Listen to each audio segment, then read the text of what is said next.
దురదృష్టం అండి. నేను ఇక్కడ ఉండవల్లి రైతు సంఘం ఉపాధ్యక్షుడిని. నా పేరు వీరాస్వామి, ఉండవల్లి గ్రామం రైతుని. మరి ఇక్కడ ప్రతి ఇయర్ సంవత్సరం కూడా ఈ ఈ ఒడ్డు కోసుకోవటం పండించుకుంటున్నాం, కానీ ముందు కట్టల రేట్లు అయినా కొని వేసుకుంటున్నాము. మరి ఇక్కడ దారిలో ఇక్కడ మాకు పోసుకుంటా గోడాములు ఇస్తామన్నారు 2-3 సంవత్సరాల నాడు. గోడాములు ఇలా FCI గోడాములు ఇస్తామని అన్నారు, ఇవ్వలేదు. 2-3 సంవత్సరాలు చెరావురు తీసుకెళ్ళాం. మరి అక్కడ వెళ్తే కొన్ని కొన్నారు, కొన్ని రిటర్న్ చేసి పంపించారు. జొన్నలు కానీ సద్దలు కానీ ఇవన్నీ కానీ మరి మొక్కజొన్న కానీ. మరి అలాంటిది కూడా ఈ సంవత్సరం రైతులు ఇక్కడ కౌలు రైతులు మరి బోలెడు పెట్టుబడి పెట్టి పొలాలు పండించుకున్నారు. తీరా వచ్చేవరకు మొన్న తుఫాను, మేతా తుఫాను కానీ 2-3 తుఫాన్లు కూడా రైతులు చాలా నష్టపోయారు. మరి అదంతా ప్రభుత్వానికి తెలుసు. చేసి గిట్టుబాటు ధర ఇస్తానన్నాడు. గిట్టుబాటు ధర కూడా సరైన పద్ధతి కాదు. గిట్టుబాటు ధర అంటే కనీసం 2500 దాటి ఉంటేనే, 3000 దాకా ఉంటేనే గిట్టుబాటు ధర. ఇప్పుడు ఏమైందంటే ప్రకటించి 1792 రూపాయలు అన్నారు. 1792 రూపాయల్లో కూడా మరి ఇక్కడికి వచ్చేవరకు అందులో ఇది అంటున్నారు, మొన్న ఏమో 1300 కొన్నారు, మొన్న 1200 కొన్నారు. మేము గుంటూరు జిల్లా అన్నీ కూడా రైతు సంఘం తరపున తిరుగుతున్నాం. మరి ఇక్కడికి వచ్చేవరకు ఉండవిల్లు వచ్చేవరకు ఇంతవరకు ప్రభుత్వ అధికారులు కానీ మరి సేవా కేంద్రాల వాళ్ళు కానీ ఇంతవరకు వచ్చి రైతులకి ఇది ఇట్లా చేసుకోండి మరి ఈ కళ్ళాల మీద ఉండారు, మరి మేము పట్టాలు ఇస్తాము, తారుబన్లు ఇస్తాము అనే మాట నాదుడు అనేవాళ్ళు మాకు కనపడలేదు. మరి మా యందు దయించి మరి మా ఎమ్మెల్యే గారు కూడా ఉన్నాడు. రైతు సంఘం ఇక్కడ ఉండవల్లి గ్రామం ఎంట్రన్స్లో రాజధాని గ్రామం. మరి అలాంటిది వచ్చి మాకు ఈ పట్టాలు ఇచ్చి మీరు ఇట్లా ఒకసారి పోసుకోండి అన్నారు. పోసుకుంటే ఇంతవరకు ఏమవుతాం ఇక్కడ ఇదేది దేవుడి మాన్యంలో పోసుకునే వాళ్ళని దోయుడు మాన్యంలో పోయటానికి కట్టడాలు జరుగుతున్నాయి. మరి పిల్లలు ఏదో చచ్చుకుంటాక అక్కడేమి వీలు పడలేదు. మరి ఇక్కడ ఫ్లాట్లో కూడా ఇక్కడ కొనుక్కున్న వాళ్ళు ఉన్నారు. విజయవాడ వాళ్ళు కానీ తత్తారు నుంచి వచ్చి కొనుక్కుంటే వాళ్ళు దారులు వేసుకున్నారు. సిప్స్ పోసి ఈ రోడ్లలో పోసుకుని వాళ్ళని బతిలాడి ఏమంటే ఇట్లా రైతులు ఇబ్బంది పడతామన్నాం. కథాసాట్లు పోతే చెరువులు అయిపోయి ఈ ఒడ్డు కూడా పడి ఆత్మహత్య చేసుకోవాల్సిన పరిస్థితి ఉత్పన్నం అవుద్ది. అందుకని బతిలాడి ఈ రోడ్ల మీద పోసుకున్నాం.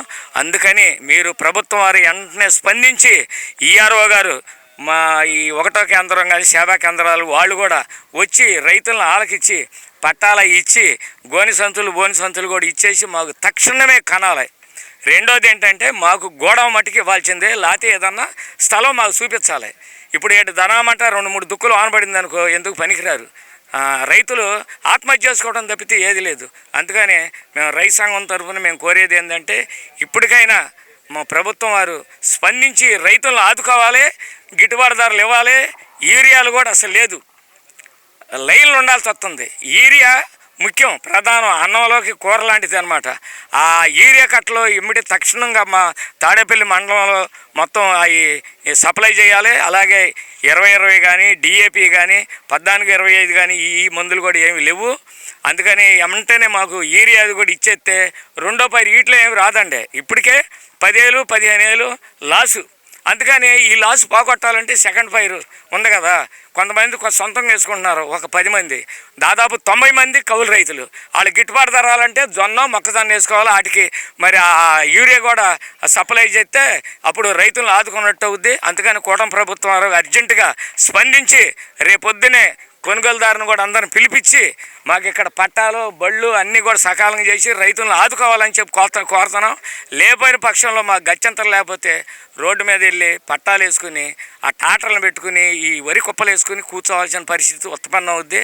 అందుకని మేము వ్యతిరేకమే కాదు, మాకు మీరు ప్రభుత్వం వారు సక్రమైన పద్ధతిలో స్పందించి మాకు రైతులకు ఆదుకోవాలని చెప్పి మరీ కోరి మా ఎమ్మెల్యే గారికి కూడా దండం పెట్టి మేము చెబుతున్నాం, రైతులకు ఆదుకోవాలని చెప్పి. మా మన లోకేష్ గారు మినిస్టర్ గారు, ఆయన గారు కూడా ఎన్నోసార్లు వచ్చాడు. మా గ్రామంలో కూడా ఏరియా ఉండే. ఇప్పుడు ప్రధాన సమస్య ఏంటంటే ఈ ఒడ్డు పట్టుబడి పడితే గ్రామంలో కూడా మరి బోలెడు ఉండే. ఆ సమస్యలు కూడా వస్తే మా ఎమ్మెల్యే గారితో కూడా మేము చెప్పుకుంటాం. మా యందు దయించి రైతులను ఆదుకోవాలని చెప్పి మరీ కోరుతున్నాం. ఇవాళ రైతు పండించే పంట జనరల్గా వ్యవసాయం అనేది ప్రకృతి వైపర్యాలకు గురవుతూ ఉంటుంది.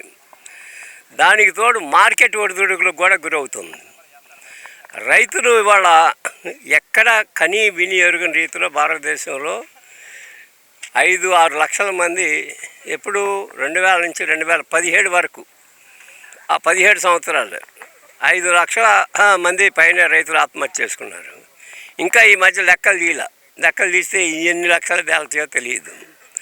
వ్యవసాయం అనేది ప్రభుత్వం ఎన్నికలకు ముందు రైతే రాజు, రైతే దేశానికి ఎన్నుముక్క అని చెప్పి మాటలు చెప్పిద్ది.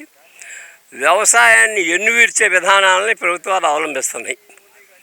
ఎందుకు ఏమిటి అనేటప్పుడు చూసినప్పుడు ఈ చిన్న చిన్న రైతులు వ్యవసాయం చేస్తే గిట్టుబాటు అవ్వదు.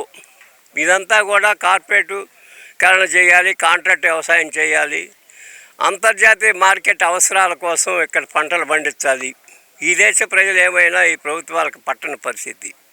అందుకే రైతు వాళ్ళ వ్యవసాయం చేయడానికి సుముఖంగా లేడు. వ్యవసాయం చేసే రైతుకి పిల్లనిచ్చేదానికి కూడా ముందుకు రాని పరిస్థితి వ్యవసాయాన్ని తీసుకొచ్చారు. ఇప్పుడు గిట్టుబాటు రేట్ల విషయం చూస్తే సహజంగా మోడీ గారు అధికారంలోకి వచ్చేటప్పుడు ఏం చెప్పాడు? నేను వ్యవసాయాన్ని లాభసాటిగా చేస్తాను అని చెప్పాడు. లాభసాటిగా చేయకపోయాడు. వ్యవసాయాన్ని దివాళా తీయించే విధానాలను ఆయన ముందు తీసుకొచ్చి నల్ల చట్టాలు తీసుకొచ్చాడు. దానికి వ్యతిరేకంగా 13 నెలల పాటు పోరాడారు. అది దేశ ప్రజలందరికీ తెలుసు. ఆయన నయవంచకుడు, నేను అవన్నీ ఎత్తుడా చేసుకుంటున్నానని చెప్పి నమ్మబలికి ప్రకటన అయితే చేశాడు. కానీ ఆచరణలో అన్నీ అమలు జరుగుతున్నాయి. విద్యుత్ సంస్కరణలు కానీ ఇవన్నీ కూడా. ఈరోజు వ్యవసాయం వరి పండించాలంటే 50,000 రూపాయలు పెట్టుబడి అవుతుంది. కవులు కాక కవులతో కలుపుకుంటే దరిదాపులుగా 1,00,000 రూపాయలు అవుతుంది. 1,00,000 రూపాయలు అయితే 40 బస్తాలు పండితే 80,000 వస్తుంది. అంటే 22,000 కాడికి వేసుకున్నా కానీ 80,000 వస్తాయి. అంటే 20,000 మైనసేగా రైతుకి. వ్యవసాయం ఏం చేయగలడు? అందుకని ప్రకటించిన రేటు చాలదు. ప్రకటించిన రేటుకైనా ప్రభుత్వం కొనేటట్టు ఉండాలనేది మేము కోరుకుంటున్నాం. కేరళలో సిపిఎం ప్రభుత్వం ఉంది.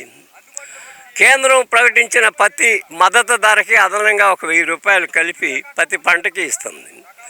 అవే కాదు, 16 రకాల పచ్చి కూరగాయలతో సహా నిత్యావసర వస్తువులకు రేట్లు ప్రకటించి వాటిని ఆ రేటు కన్నా మార్కెట్లో తగ్గితే మీరు అమ్మాల్సిన అవసరం లేదు, మేము కొంటాం, ఆ రేటు కన్నా పెంచొస్తే మీరు అమ్ముకోండి అని చెప్పి గవర్నమెంట్ ఒక గ్యారంటీ ఇస్తుంది. ఇవ్వటమే కాదు, కొంటుంది, ఆచరిస్తుంది, ఆచరణలో నిరూపిస్తుంది. రైతును ఆదుకునే పద్ధతి అది. ఇక్కడ రైతును ఆదుకునే పరిస్థితి లేదు. రైతును దివాళా తీయించి రైతుని వ్యవసాయం నుంచి దూరం చేసే విధానాలు ఈ ప్రభుత్వం అవలంబిస్తుంది. ఈ 1,890 రూపాయలు, ఇక్కడ 93 రూపాయలు రేటు ప్రకటించింది. 1,200 కాడ నుంచి 1,500 లోపే రైతులు ధాన్యాన్ని అమ్మేసుకుంటున్నారు. ఎంత నష్టపోతున్నాడో చూడండి. అది కూటమి ప్రభుత్వం చెప్పేది ఒకటి, చేసేది ఒకటి. వ్యాపారస్తులకి ప్రభుత్వానికి అండర్స్టాండింగ్ ఉంది. కొనుగోలు ఇది నిమ్ముంది, అంతుంది, ఇంత ఉందని చెప్పి రైతుని ఇసుకెత్తున్నాడు. ఈ రైతు ఈ బాధలు పడలేక ప్రైవేటు వాళ్ళకి తెగ నమ్ముకుంటున్నాడు. రైతుకి, వ్యాపారస్తులకి, ప్రభుత్వ అధికారులకి, ప్రభుత్వానికి కూడా అండర్స్టాండింగ్ ఉండబట్టే ఈరోజు ధాన్యం పండించిన రైతుల పరిస్థితి ఇట్లా బజారులో పోసుకుని రేత్రి బోలేడబడి కాపలాలు కాసి ఏడుస్తున్నారు. మహిళలు కూడా. ప్రభుత్వం ప్రకటించిందే తక్కువ, 1,893. దానికి ఈ నిమ్ము అనే వంకబెట్టి కాకుండా కొంచెం సడలించి 23% దాకా ఎగ్జామిషన్ ఇచ్చి రైతులు పండించిన ధాన్యాన్ని వాళ్ళు ప్రకటించిన రేటుకైనా కొనుగోలు చేయాలనేది మా అభిప్రాయం. పరిస్థితి అధ్వానంగా ఉంది. ఇలాంటి పరిస్థితి ఏనాడు లేదు. నిరుడు ఇయ్యడు. మరి ఈ కూటమి ప్రభుత్వం వచ్చినాక పట్టాలు ఇస్తాం అన్నారు. పట్టాలు ఎవరికి ఇలా పంట పండినాక ఎవరు ఎన్ని ఎకరాలు హెక్టార్లు వేసారని గవర్నమెంట్కి ఒక లెక్క అనేది ఉండిద్ది. ఆ లెక్క ప్రకారంగా పట్టాలు పంపించాలి. మేము పట్టాలు పంపించామని చెప్పి ఓరుగా చెప్పుకోవడమే కానీ ఆ గొప్పలో ఆడ పట్టాలు లేవు, ఏమీ లేవు. మాకు గోతాలు కూడా లేవు. గోతాలు ఇచ్చామంటారు. గోతాలు ఎక్కడో ఇస్తే 300-400 మంది ఉండవు. 50-60 ఇస్తే ఎట్ట కుదిరిద్ది? ఇక అసలు మా ఊరికి అది ఉండవలకి అది కూడా లేదు. దాన్ని బట్టి ప్రకటించిన రేట్ అన్నా ఇవ్వాలి కదా రైతులకి. ప్రకటించిన రేటు కన్నా ఇంకా తక్కువ ఇస్తే ఎట్ట కుదిరిద్ది? మాకు 1,250, 1,300, 1,500 లోపే కొంటున్నారు బత్త. గవర్నమెంట్ ప్రకటించిందే తక్కువ రేటు, 1,790 రూపాయలు ప్రకటించారు. ఫస్ట్ గ్రేడు, రెండో గ్రేడు 1,742 కొని ప్రకటించారు.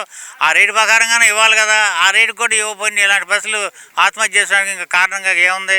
ఎంతమంది ఆ రాష్ట్రంలో ఆత్మహత్య చేసుకున్నారు? యువ రైతులు, ఎక్కువ బస్సులు 6 రైతులు అల్లాడిపోతున్నారు. అప్పులు పాలైపోయి ఆత్మహత్యలు శరణం అంటున్నారు. అట్లా కాకుండా గవర్నమెంట్ చర్య తీసుకొని ఇన్ని హెక్టార్లు వేశారు కాబట్టి ఈ ఊరు ఏ ఊరికి ఆ ఊరు యూనిట్గా తీసుకొని మీరు రైతు భరోసా తరపున దానికి ఇన్ని పట్టాలు ఈ ఊరు సప్లై చేయండి. మళ్ళీ మాకు మీ వ్యవసాయ పని అవగానే రెట్నీయమని అడగండి, తప్పులేదు. మా అవగానే ఆరబోసుకొని గోతాలన్నీ మరి రెట్నీయమంటే ఇస్తారు. ఏ ఊరికి ఆ ఊరు రైతు ప్రభుత్వం చెప్పుకోవడం గొప్ప చెప్పుకోవడం కానీ దాని ప్రకారంగా ఏనాడు జరగట్లేదు. ఇక్కడ రైతు భరోసా ఇస్తా అని చెప్పి మనఒకసారి ఇచ్చారు, ఇదిగో అంటున్నారు అదిగో అంటున్నారు. రోజు ఆ రైతులు అల్లాడిపోతున్నారు, అప్పులు పాలైపోయారు. ఇప్పుడు సరిగ్గా ఆరబోసానికి సౌకర్యాలు లేవు, ఇక్కడ గోతాలు లేవు, ఏం లేదు. ప్రకటించిన రేట్ అన్నా ఇవ్వాలి, లేదా మాకు గిట్టుబాటు రేటు కావాలంటే 3,000 పైన కొంటే కన్నా రైతులకు గిట్టుబాటు ధర జరిగిద్ది, లేదంటే జరగదు. ఇందాక ఏరా సంఘ చెప్పినట్టు ఇవన్నీ ఒడ్డు గిడ్డు అన్నీ రోడ్డు మీదకి వచ్చి బల్ల మీద ధర్నా చేస్తామంటున్నారు. అది అంత దాకా రాకుండా తక్షణమే చర్య మీరు కొనుగోలు ఎమ్మటి ప్రారంభించాలి, ఎమ్మటి రైతులకు కూడా డబ్బులు ఇవ్వాలి. మీరు చెప్పిన మాట ప్రకారంగా 2వ రోజు 3వ రోజు వస్తాయి డబ్బులు, అట్టాకి డబ్బులు కూడా ఇప్పించి ఈ ఉండవల్లి రైతుల్ని ఆదుకోవాలని మేము కోరుతున్నాం కూటమి ప్రభుత్వం.